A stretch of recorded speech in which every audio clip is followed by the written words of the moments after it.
To address this matter. I'm sorry? So I'm Thomas Styron, the living man, not Thomas Gilbert Styron, the entity you know me as, or as I'm in the papers. I'm here to address the matter. All right, thank you. You wish to be represented by an attorney, sir? No, I'm here, sir, as an appropriate persona. All right. I do have to advise, so you're going to represent, you need to stand in the middle of the podium where he's telling you to stand. Check back there. I'll take the cuffs off. I don't know that we're going to be doing all that, but let me ask you something. On the Styron matter, I sent my bailiff back to get him to bring him back out. The court is of the understanding that defendant number one is being, I will say, uncooperative, has purposely done some things to make it difficult to bring him out.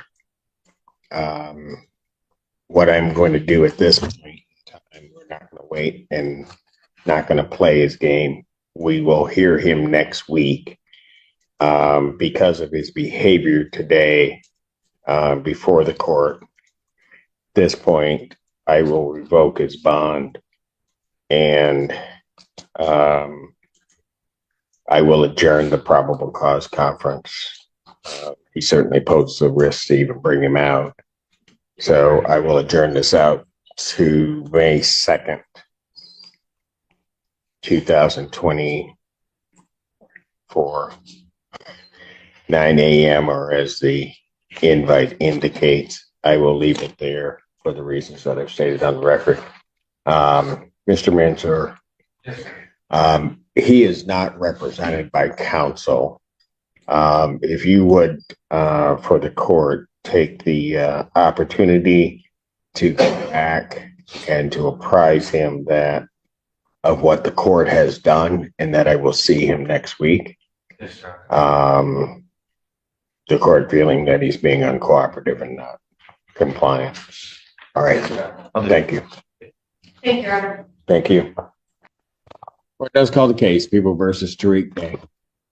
I am Tariq Tariq Day, the executor of the Tariq Tariq Day Living Trust and the registered owner of the Tariq Tariq Day Ex Relatione Kingdomon Wilson Estate. Right. So you are appearing here without an attorney. I do have to advise you that you are charged with the offense of fleeing and eluding in the third degree under the Motor Vehicle Code.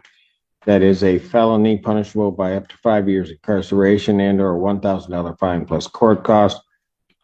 Additionally, the Secretary of State could suspend your driving privileges for up to a year. Do you understand that, sir? I comprehend. Do you understand? I comprehend, yes.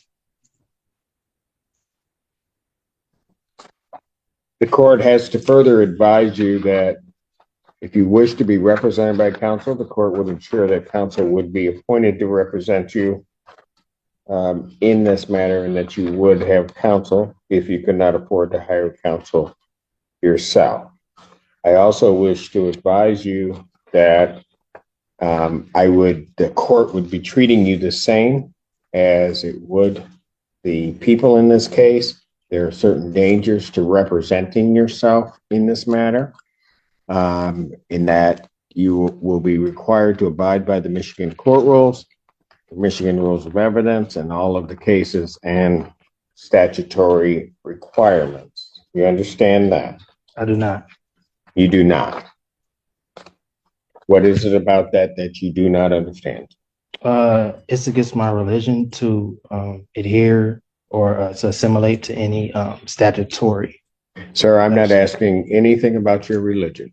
It is irrelevant to me. I am indicating that in this proceeding, you will be required to abide by the rules of this court. Do you understand that? I'm having a hard time understanding why or how religion doesn't play a role. How what? How religion does not play a role. Religion does not play a role in what I do or what this court does. There are certain rules of this court established by the legislature and the Michigan Supreme Court regarding how these particular proceedings will be conducted. These proceedings will be conducted in accord with those rules. Do you understand that, sir? Well, according to the American Declaration on the Rights of Indigenous Peoples, as well as the international or the United Nations Declaration on the Rights of Indigenous Peoples, the state and the governments should. Sir, you have no authority for what you're about to state because what you're about to state is incorrect. Oh, I am an Indigenous person. No, so I do have. sir, what you're about to state is incorrect.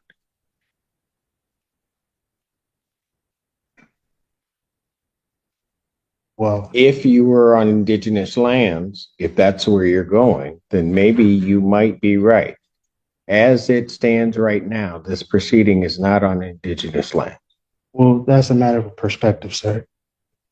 It is, and the only perspective that's going to matter on that is mine. We are not on indigenous lands subject to indigenous or tribal rules.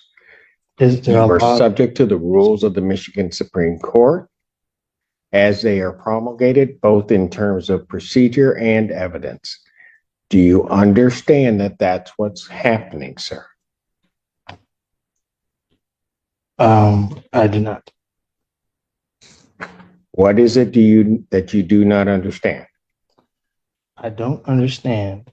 Because I'm going to tell you something, sir. If you are unable to establish or understand what I'm saying, and go through this with you again, I have to assume that there may be some reason why you don't understand. This court will take precautions to protect your rights, and I will be sending you for a competency evaluation to make sure that you are competent to stand trial and to stand in these proceedings. Well, I would agree to a competency if the prosecution as well as the court and the officers agree to take a competency. That's not the way it works. You don't get to make the rules. I'm not. I'm ordering a competency. I'm not making. Defendant is ordered for a forensic evaluation. I will set a competency hearing in this matter for July 25th, 2024. At what time? At 9 a.m. Now, sir, I'm going to ask you this. Yes, sir. Because it's going to depend on where you may be staying for a period of time. If they send you information as to when you have your forensic interview, Yes, sir. are you going to cooperate and attend that interview? Under threat, duress, and coercion. Yes. Pardon? Under threat, duress, and coercion. Yes. No. Not how it works. I don't. I'm asking you, are you voluntarily going to cooperate? I say yes. Pardon? I mean, under it, yeah. I mean, is this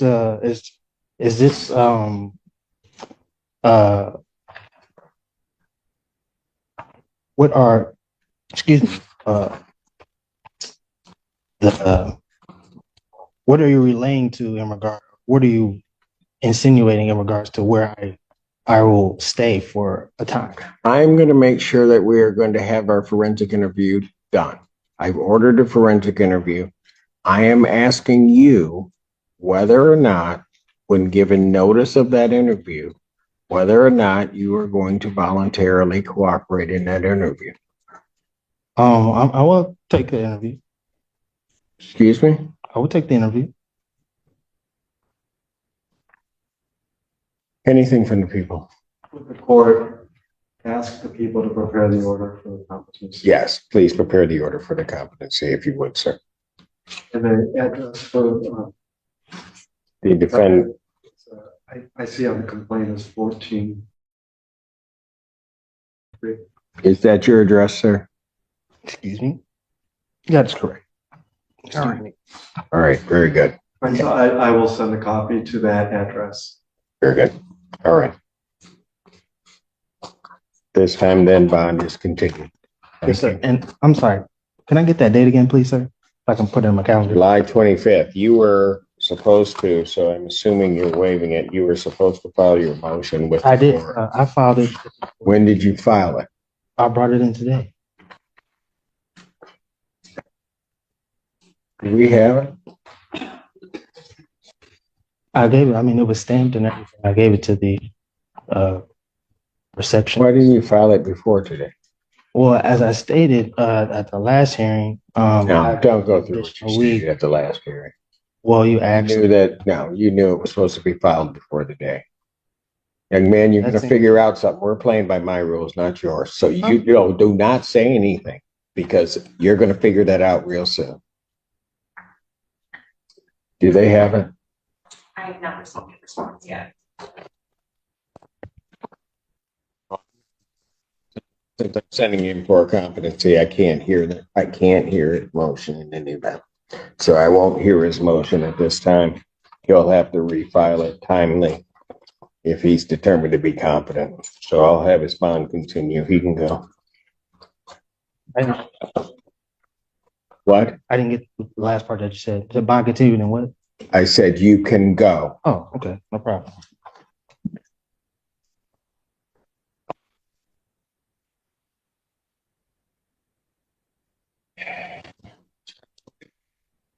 Is that it for me? Thank you, Ann. Thank you, Alan. Thank you, Em. Court, say this, Mr. Bennett. I've been on this bench almost 25 years, and never have I ever been insulted in the fashion you just insulted this court. In very, no, my turn.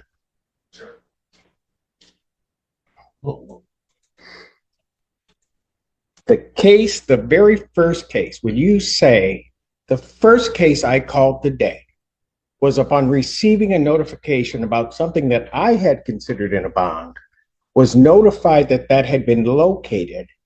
This court, to the defendant's benefit, set that hearing without notice to any side. I set the hearing. So to be fair to all of the parties, I receive motions all the time regarding bond. And this court just seeks to be fair, to have a hearing. Now, having said that, so maybe you can put that in a little perspective. I heard you that you said you just got the discovery, can't go through it. Well, I'm going to give you about another 18 hours to go through it because I'm adjourning this hearing for two reasons. To allow you to go through the discovery, to give me a cogent argument as to why I should not grant what the people want. And secondly, because you have raised the ire of this court. I am not going to punish your client by what was one of the most ignorant statements I have heard about the conduct of this court from any counsel in all of my years. I will not, by any means, punish him for that. I do not make my decisions out of anger. I'm adjourning this to tomorrow, May 10th, noon. All the parties are ordered to be here. That is all. That is all. Noon tomorrow. Happy. All right. Court does call the case, People State of Michigan versus James Whitley. Your Honor, for the record, my name is Cedric Simpson. Mr. Whitley, stand to the right. Sir, please state your name. James Thomas Whitley. This is a continuation of the hearing. Is there anything additional from the people? Nothing additional from the people, Your Honor. Anything additional from the defense? Nothing, yes, Your Honor. One thing additional is that if the court finds that money bail is necessary, I believe that based on this case, an appropriate bail would be something like a $10,000. The current bond conditions regarding specifically a GPS tether with the exclusion zone and the drug and alcohol testing, I think address what the primary concerns are in the report. he was intoxicated, and of course he should not be around here. But the reason I think primarily that the $150,000 surety bond was excessive is he has no history of any violence whatsoever. In fact, Well, can I just stop you there? Because I have some concerns about the representations of what happened that were made to the magistrate at the time, and some of them made to me yesterday. I went back and listened to the arraignment.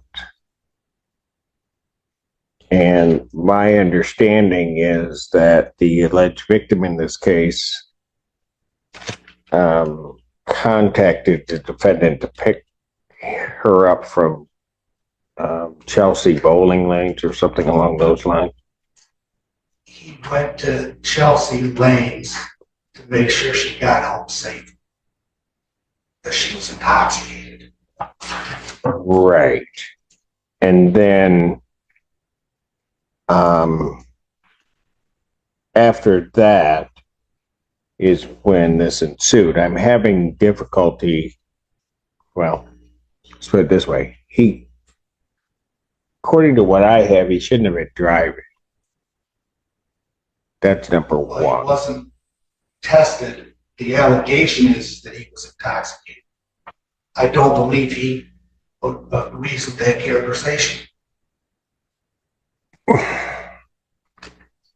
Mr. Bennett, do you know what you said at that hearing regarding intoxication? Well, first of all, I don't think there are two issues there. One, he wasn't supposed to, my understanding is his license is revoked with restrictions, and that his activities in going there that night would not have been within his restrictions on his license. Okay. Right? Secondly, with regard to the incident, the indication is he was trying to get his keys to then drive again, which would have been outside of his restrictions on his license.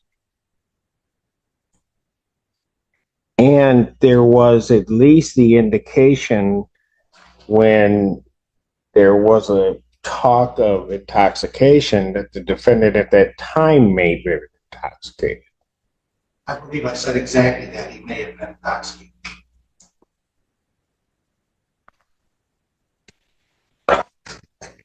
Can I address that concern or not? Go ahead. Your Honor, if that's the concern is that he was driving when this happened, then an added condition that he can't be driving without a valid license. No. My problem is with the whole story. Because why is he getting his keys to drive when he's not supposed to be driving?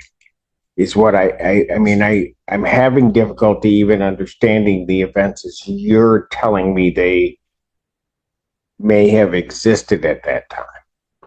She was intoxicated at Chelsea Lanes. He wanted to try to drive her home. She refused. She drove her cell phone.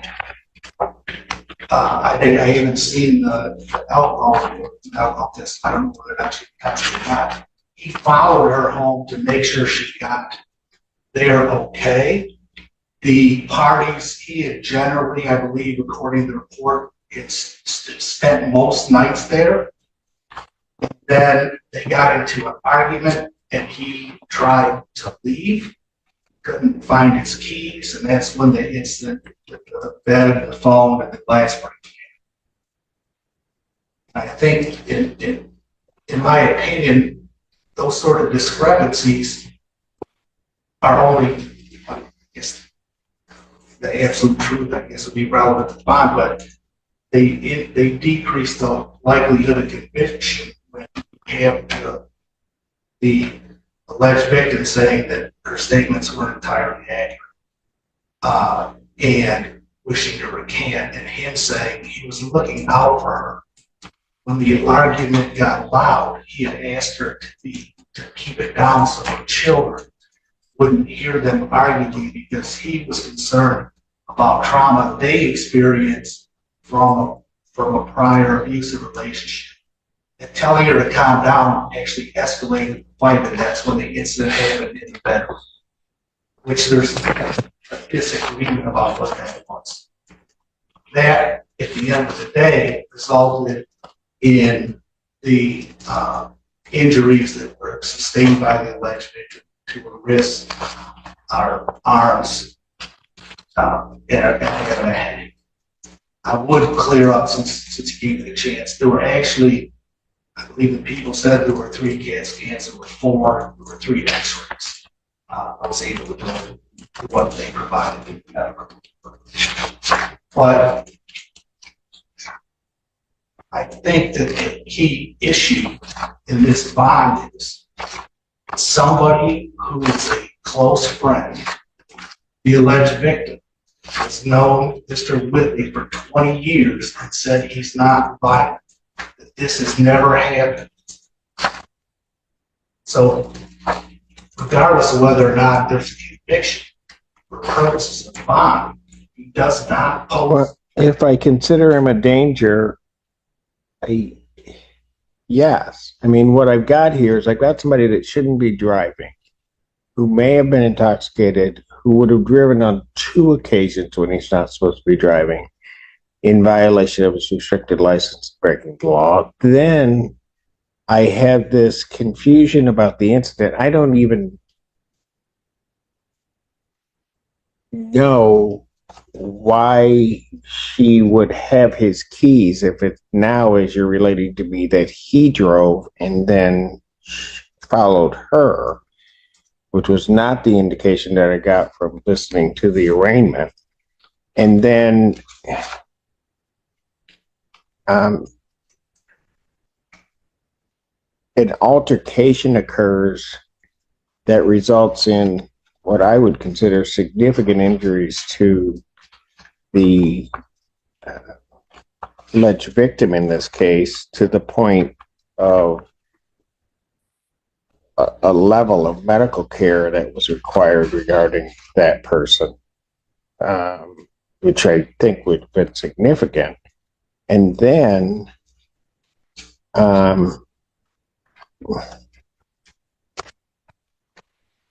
from that, does she have to keep moving?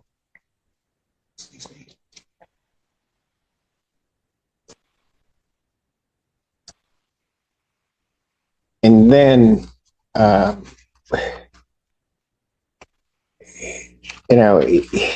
it creates in this court's mind a level of potential danger that this individual poses, potentially to the victim as well as to the community. It certainly raises that level because he's not this law-abiding person that you say he is, because he's obviously driving. I mean, he's got those previous convictions, which led to the revocation of his license, which led to the restriction, and he's violating that twice that night, at least.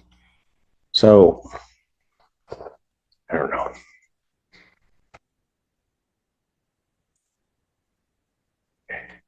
Sparosa, was there something else? No, you're right.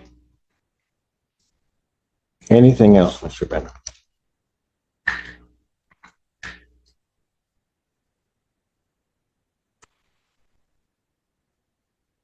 Anything else, sir?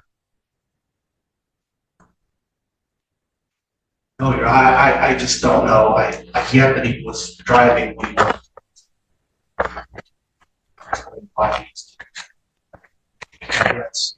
it's violating his restriction. That doesn't warrant $180,000. I do think that some cash bond is appropriate at this point. I think it should be something that powers, especially in case that the likely sentence is probation. Understood. And what I am additionally indicating is that in listening to what was the representations at the arraignment regarding what transpired, listening to what transpired that day, hearing what is today, it's unclear to me that that's what actually happened. Because that's not what's been said on the defense side about how this whole thing comes about. I then end up with an individual that is severely injured where they're at the hospital getting the treatment that they're getting. There's some indication that that's her fault. Maybe. But then, and that the defendant is trying to get away. I just find that version of events, it may indeed be true, but I find it, at least at this point, to be sort of remarkable that that would be it. The court, go ahead. What were you going to say? I was just going to say, I think something like testimony. Oh, I'm sure it certainly will, but I don't have that at this. It normally would during a bond hearing. I have to assess it based upon what I see, and I would say also, with all due respect to the magistrate of this court, that making a statement of giving a PR, but then indicating that the people might file an emergency bond motion, how she'd know that, I do not know. But that, from my perspective, leads the court to believe that it was in part of the court's finding, but also as a result of what the court is looking at in this case, would find that her decision to issue a PR bond was indeed an abuse of discretion in issuing that bond. The court will leave all of the conditions that she set in place. I will set the defendant's bond in the amount of $35,000 cash surety.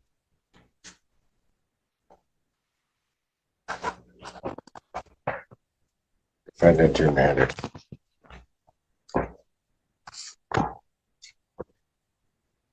Thank you, Your Honor.